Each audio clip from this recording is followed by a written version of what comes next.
Hello, everybody. Thank you so much for coming. I'm Janet Stegmeyer, the South Kitsap unit leader for the League of Women Voters of Kitsap. And we are so happy to have Senator Emily Randall join us for a conversation. I'm not sure that she can stay. I don't think she can stay a whole hour because she's so popular and she needs to be other places too.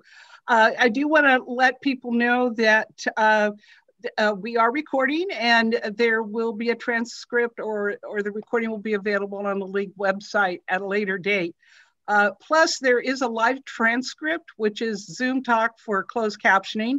And if you wiggle around your cursor, there a taskbar should show up at the bottom, and you can turn that off if you find it distracting, or if it's off, you can and you want it, you can turn it on.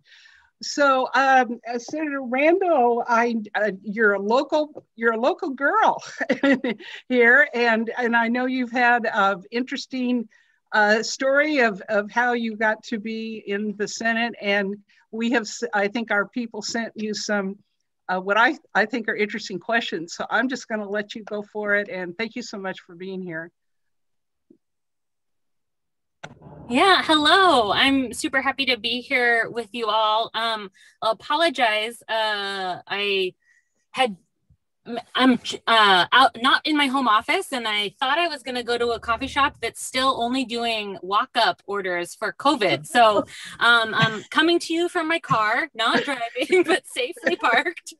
So I can't see all of your faces today as I join from my phone. I'll try to scroll every once in a while, but appreciate you taking the time to invite me to join you and hear more about me and my work in the legislature. But also I want to thank you all for the incredible tireless work that the League does to make sure that our community members are engaged in the political process on the get out the vote side, and then in lobbying the legislature. It means so much to have great community advocates like you working to bring more voices into the process. It, makes for better laws. And I really appreciate all of that incredible work. I think a lot of you know me, but for folks who don't, I'll tell you a quick bit about me. I know we don't have a ton of time, so I want to spend as much of it possible answering your questions. As you heard, I am local. I grew up in Port Orchard, went to South Kitsap high schools, and then left the state to go to college because it was cheaper for me to go to a private school that offered me more money than Western Washington University did. And at the time that, was because we had underinvested in our higher education financial aid programs here in Washington state. And I went to a school where they were really dedicated to ensuring that students whose families couldn't afford college otherwise could afford to go. And that's what took me out of state. And then my career kept me there for a while, working in higher education and healthcare fundraising to make sure that families like mine could continue to benefit from the healthcare that they needed, have opportunities to access higher education. And it's really that work that brought me to the legislature. I saw that it was still too expensive for so many families to think about college or college in state. And too many families were struggling to afford their healthcare. Neighbors were choosing, not to buy healthcare on the exchange. Neighbors were choosing to buy one family member's prescription and not the other 1 month, making the difficult choice to spend money either on healthcare or on their utility bills. And that is not the kind of Washington that we want to live in. It's not the Washington that we imagine for our loved ones and our neighbors or for our grandchildren, and we can do better. But, and so that's what I went to the legislature to do. I had a really exciting first 3 years. I've talked to some of you about that, or the first 2 years, I guess. And then this year, struck by a global pandemic, it was once again the job of our legislature to step up for families who are struggling. So we, learned from the budget cuts of the last Great Recession that really decimated our safety net, that de-invested in higher education, that caused so many people to hurt for longer because we weren't investing in the programs that would help them bounce back. And so this year we did the opposite. We invested in those programs so that families could afford housing. You know, we had invested incredible funding in the Housing Trust Fund and emergency rental assistance. We made progress in other safety net funding and healthcare subsidies in partnership with the federal government, but really chose to invest the state's flexible dollars in the programs that would help people not just survive, but thrive.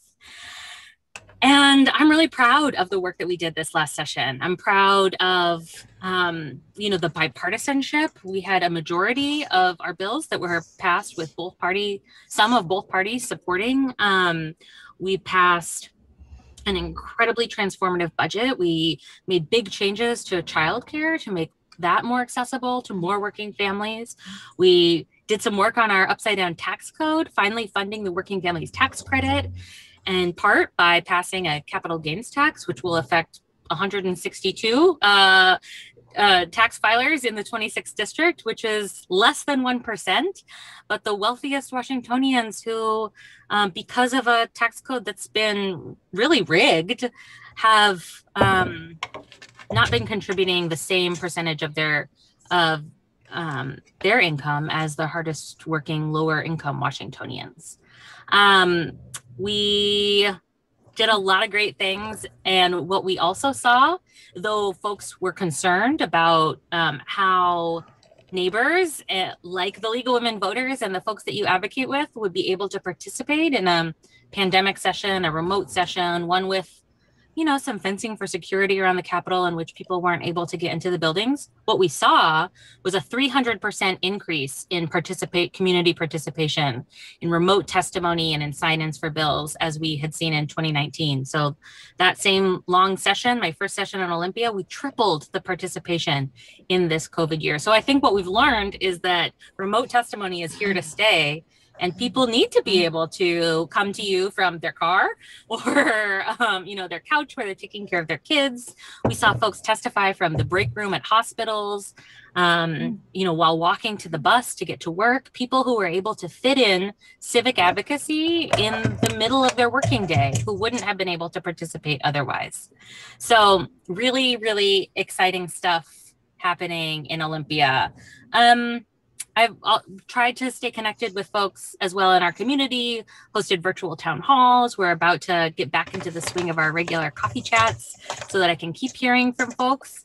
And I think that's enough of a wrap up. I'll get to your questions, though I also would encourage you to chime in if you want to clarify the question that you asked or have a follow-up or didn't get a chance to send your question in advance.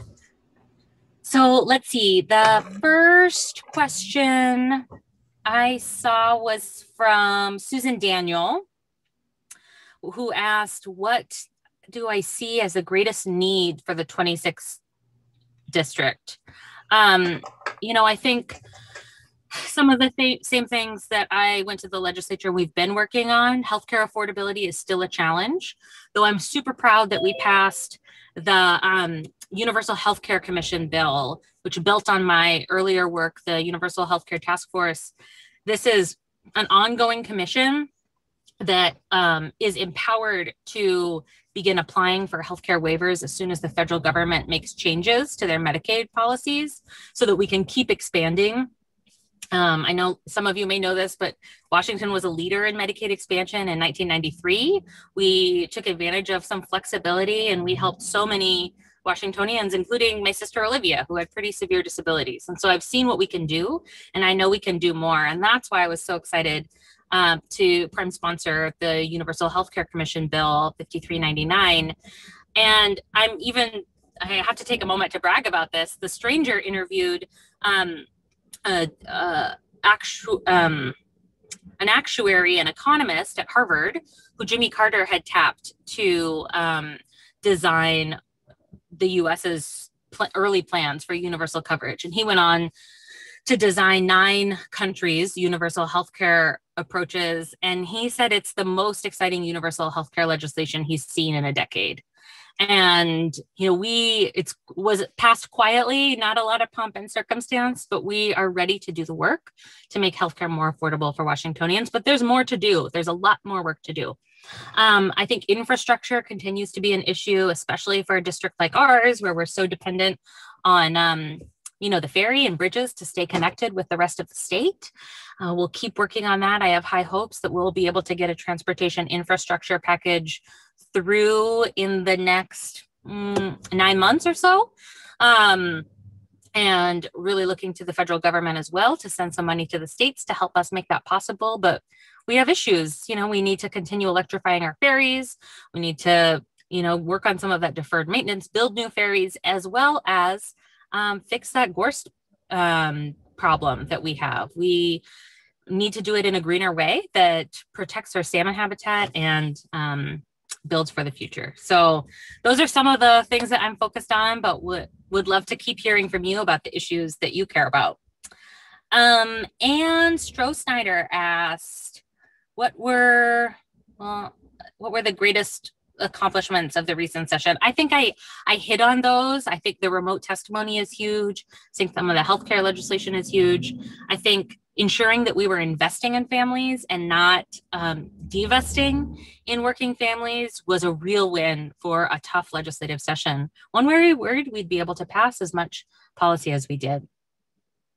And that working families tax credit and expanding childcare by passing the Fair Start for Kids Act is enormous.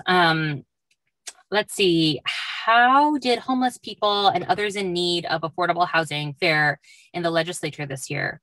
As I mentioned, we really boosted those investments in the Housing Trust Fund, and with the help of federal dollars, we're able to give big rental assistance to local jurisdictions so that they could get that money out. I also sit on the board of Kitsap Community Resources, and we were just talking about the thousands of families we were able to help with rental assistance in 2 months alone. In November and December, we were able to help keep people in their homes in a meaningful way. And that's in so much in part because of the state's investment in that Affordable Housing Trust Fund and the emergency rental assistance. We also had some money for, small landlords who were struggling to, who had renters that weren't necessarily able to pay. We helped with mortgage assistance for folks, and then made some investments in shelters and permanent supportive housing over the past couple of years. You may have seen Pendleton Place is under construction, up as you head up to Kitsap Way. And that's in no small part because of state investments that helped that partnership get off the ground. Kitsap Community Resources is also about to break ground on affordable housing in Manette. While we have those $1 million townhouses, we are also investing in affordable housing in that neighborhood. So that is really exciting and important. And we did some work to make it easier for shelters to be sited in communities, because there's often one of the challenges is that everyone wants folks to have housing, but not everyone wants it to be in their neighborhood. And so we have to work on that. And, there's a way that we can meet in the middle, but removing some of the barriers for siting shelter is important. Let's see, a question about how we would rate our state's response to the COVID pandemic and what should we be better prepared for next time. I would rate us in certainly the top 10 of states in our response to COVID, maybe even higher, but I don't want to get too cocky. Well, we were the epicenter, at the very beginning. COVID struck us first. And I remember being in session in 2020, and when we first started to hear about the virus and what it meant and where it was impacting folks in China, and then when it began to strike in our own communities. And we had meetings with public health at the time, and they weren't sure either. They were still learning too. But what had initially been, I think, a $5 to $10 million ask for emergency funding from public health turned into a $200 million bill that we passed with huge bipartisan support at the very end of the 2020 legislative session. And then in early action in the 2021 session, we passed $2.2 billion in COVID relief, in public health funding, in support for small businesses and affordable housing, emergency assistance that helped our agencies and infrastructure and our neighbors survive. And that was hugely important. I think it was also important that our public health leaders kept a strong message, took precautions, ensured that we were closing, even when it was hard for businesses and people, to keep from spreading the virus. I have been so proud at some of the creativity of public health districts, marketing, mask wearing. Tacoma Pierce County Public Health has some really creative marketing you see going by on buses, or like Star Wars cartoons of telling folks to wear their masks. And it's powerful. And their vaccination has also been really incredible. The rates that we've been able to see vaccine uptake at were huge at the beginning. We're now seeing some of a plateau. And so you may have seen the governor and DOH's announcement about, a lottery and exciting incentives to get folks to take those vaccines. And I'm happy to say that while I have seen some grumbling about bribery, I've also seen some of my friends who are really vaccine hesitant on Facebook posting, well, now I'm going to get it because I need to renovate my kitchen, or I'm worried about my kids' college tuition. And this is a way that we can convince people. We also can continue to be great ambassadors. That's one of the things that I'm really proud about in our state's response, is the community members who have looked out for their neighbors and who have had really hard conversations with some of the people in their life to convince them to take it more seriously. Weeks and weeks and weeks in a row, I spent telling my grandpa, you don't need to go to the grocery store. I'll order groceries for you. And I know so many of us have had those conversations. And now we see a light. We're almost out of the woods. And I know that the world will look different now. It will not be exactly the same as it was before. We'll have learned some strong lessons about really investing in foundational public health so that our systems are ready if something like this happens again. We'll have also learned, that we can step up and take care of our neighbors. And I think that makes us stronger. Another question about what my job as a majority caucus whip entails. It's been really exciting for me as a first-term legislator to not only have the opportunity to chair a policy committee, I chair higher education and workforce development, but to also be elected by my colleagues to serve on what we call the small leadership team, just a core group of Senate Democrats who make sure that our priorities our full caucus's priorities are moving forward. Group of legislators that helps negotiate with Republican leadership, that represents our caucus in the media. It's been really rewarding and an honor to be elected as the majority caucus whip. I count votes. So when we have a bill that is controversial, that we're not sure if the full caucus supports, I get to have independent conversations with each member to make sure their concerns are being heard and that we know where our caucus stands. And in this legislative session, when we were remote, I also assigned seats for who was allowed to be on the floor of the Senate physically. We had 8 Democrats who were allowed to be there in person and 7 Republicans. Sometimes I'd offer an extra seat to the Republican caucus. Sometimes it was like pulling teeth to get members to come. But it was interesting. And I also did a lot of ad hoc virtual tech support to keep our members aligned and ready for votes. I'm excited that next year we'll have a little less of that piece, but I do love the chance to make sure not only all of our caucus priorities are moving forward, but that the issues that really represent districts outside of the I-5 corridor, districts like the 26th and Kitsap County, that our voices are at the table in those leadership meetings as well. Let's see. What were priorities last session? Jeannie Allen asked. I think we've talked a little bit about them. I'll just quickly also highlight some other of my policy wins that I'm excited about.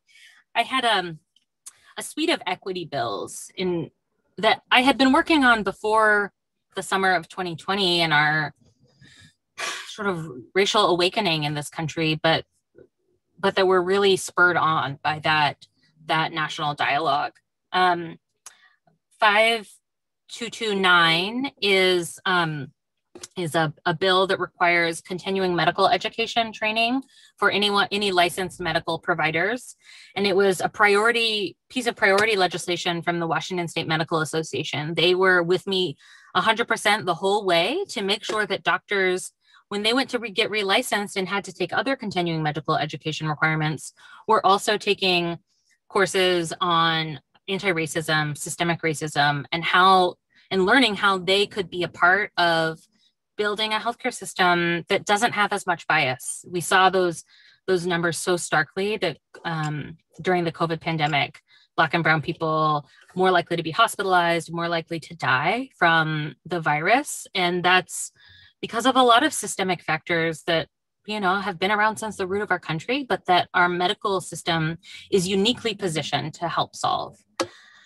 I also had a similar bill that was for med school curriculum. So at WSU and UW, future med school graduates will also study systemic inequities and I think be stronger med school graduates and go into the field ready to keep learning about how they can be part of change.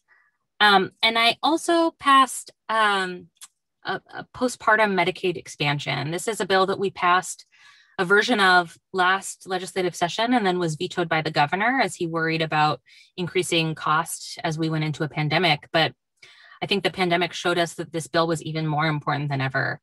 Washington and so many other states only offer 60 days of postpartum Medicaid coverage to new parents. Some states offer an even skinnier version where you can only get family planning care after giving birth.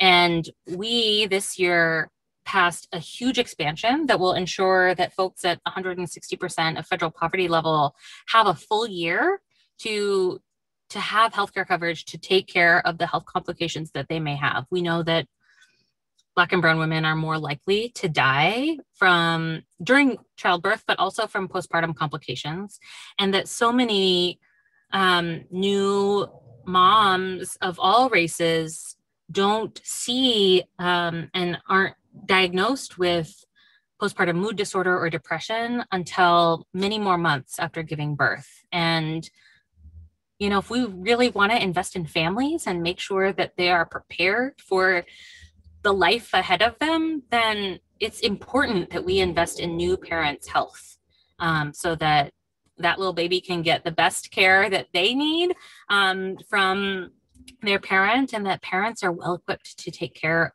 of themselves and not worry about the cost in choosing their child instead of themselves. So that's huge. It puts us at the forefront of states. I think Illinois just got their waiver passed, and in the American Rescue Plan, the Biden administration made it very easy for states to opt into this postpartum expansion for a time delimited period. I think it's a few years. We will keep it up after that. Washington has decided that this is an important investment, and I'm so glad that my colleagues agreed. This had almost unanimous support. One Republican voted against it in the House, but otherwise we were all behind this healthcare expansion. Let's see, what will be my priorities next session? This summer I'm going to continue listening to neighbors and really shape some of my legislation based on what I hear from them. I do have a list in my office. I started to write a few bill ideas down, and one of them is dental care expansion. Kitsap is one of the real deserts for affordable dental care. Not every dentist takes Medicaid patients. Not we cut adult Medicaid dental years ago, and so folks are really struggling to get access. There are some dentists that do great, once a year, big charity clinics, but if you have ongoing dental needs, once a year is not enough. We know that oral health is so related to heart health, and it can, dental care can be a real barrier for folks who have been without a job and who are looking to get back into the workforce. I've heard from so many neighbors who were really self-conscious about their teeth when they were going to job interviews. One of the ways that we can do this is by passing dental therapy legislation. We did this in partnership with Washington tribes some years ago to allow on tribal lands dental therapists to operate. And it's a mid-level provider. They have a 2-year certification with a lot of clinical hours, practicing a narrow set of procedures, and they have to practice under the guidance and supervision of a dentist. And it's the legislation that we'd like to pass statewide is permissive. So it allows dentists to choose to hire and supervise dental therapists. There is a lot of interest, and it would allow so many more patients to be seen in Washington, and also allow for a great career pathway for folks from community. Because what we're seeing in the tribal dental clinics is that folks from community are getting jobs, working with their neighbors, are able to go into schools, are able to be trusted community members to get folks to go to the dentist, which we know is hard. People are scared of the dentist. But when you see someone that you recognize and it's part of your community, it's even easier. And these dental therapists, like I said, are able to go into schools, into sometimes childcare centers, to familiarize kids with toothbrushes and get folks to seek that care. So I'm really excited about dental therapy, as you might be able to tell. We more work to do on healthcare expansion, more work to do on developmental and intellectual disability funding. This has been a passion area for me, in large part because I had a sister who had microcephaly when I was growing up, and my mom is on the board of Holly Ridge Center. She works as a paraeducator. I've seen my entire life, how our state and really our world isn't built to meet the needs of our neighbors with disabilities. We have housing challenges there. We have transportation challenges, workforce challenges. Though this year we finally passed a ban on paying people with disabilities less than minimum wage, which was a huge civil rights issue, and one that was brought to me by neighbors with disabilities. And I worked hard to end that, and we finally did. But there's more to do, more investments in the critical funding that people need to be able to participate in our communities safely and fully. And I'm excited to keep working with advocates, as well as the Republican Minority Leader, John Braun, who has long been passionate about disability services. And I am always excited to work across the aisle on issues that impact so many members of our community. So that's also on my list. I think I could probably do like 2 more questions. Let's see. I see a question from Janet Stiegmeyer. Oh, yeah. And Janet, do you want to ask your question, or do you want me to read it? Oh, okay. Well, let's see. I'm concerned about. I've got an echo here. Sorry. About extreme partisan division, and I am glad to hear about all of the working bipartisan work that you've been able to do, and it sounds good from the legislature here in Washington State. So I was interested in your take, because all we're seeing on the news is talk about the extreme partisanship, nationally, and so anyway, just interested in your take on that. Yeah, thanks, Janet. It's true. Like on the news, you only see about like national politics, and it's all feels really sensationalizing. The partisan divide that we see in our country. But I'm really glad that in Olympia, it doesn't feel that way for the most part. Like I mentioned, almost all of our bills had some bipartisan support that we passed this year. I get to work really closely with so many colleagues across the aisle. I mentioned Senator John Braun. I also work really closely with our 26th Representative Michelle Caldier, particularly on capital budget requests. We meet at the beginning of the year and figure out what we've heard from community and try to make sure that our asks and our prioritizations are aligned so that we can get the investments that our community needs and deserves. We don't agree on everything, but where we do agree and where we can find common ground, we really try to. It's in the best service of our community. And I think it makes it much more pleasant to work in politics if you can have those reasonable conversations. I'll also say one of the things that I missed this COVID year, but I'm looking forward to next year, is the Senate dining room. It sounds silly, but it's right underneath the Senate floor. And when we're in busy floor action, we often don't have time to go anywhere else for lunch. So we just go downstairs and, folks from both sides of the aisle sit together at a table and we learn about pets and family, people's history, and are able to have such real conversations with each other that it makes it easier to, seek out someone that you think might have a really good perspective on a bill you're working on. That relationship building is really important. And one of the things that I love most about our work in Olympia. There are certainly some folks that I don't find a lot to agree with on. There was a Freedom Caucus that was established this year in the Senate with 4 or 5 members who sort of took every opportunity to, say critical race theory and socialism and anti-American, and really try to,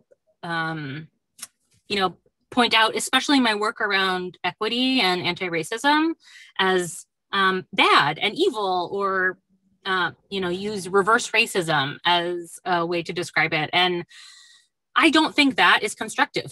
I think that it's about trying to fire people up and use lies and misinformation. And it's really frustrating, especially because a lot of folks, look to the headlines and look to the, small video fragments and don't have a chance to watch TVW, which frankly can be pretty boring, all day to watch an entire debate. And so, some of my work is about educating people about what we're really talking about, beyond the sound bites, and leading with stories and personal experiences can be powerful. But for the most part, the majority of the members of the legislature, I think, are there to do real work for our communities. And sometimes we disagree about how to do it, but we're able to find common ground and really put the people of Washington first. And the last question I had was from Anita, which is so sweet. And her ask was, what can y'all do to support me the most? And I will say, keep doing what you're doing. Educating our neighbors about how to be civically engaged is the most important thing that we can do to build a stronger democracy. You are really leading the way, the hosting those candidate forums and informing folks about where they can drop their ballots and letting people have the opportunity to engage with their legislators in Olympia and in the interim is powerful. It's so powerful. And if I'll also say that we'll continue to have coffee hours for my office. So look out for information there. And you can always follow us if you're not on my email list. You can follow us on Facebook, on Instagram, and on Twitter, Senator Emily Randall.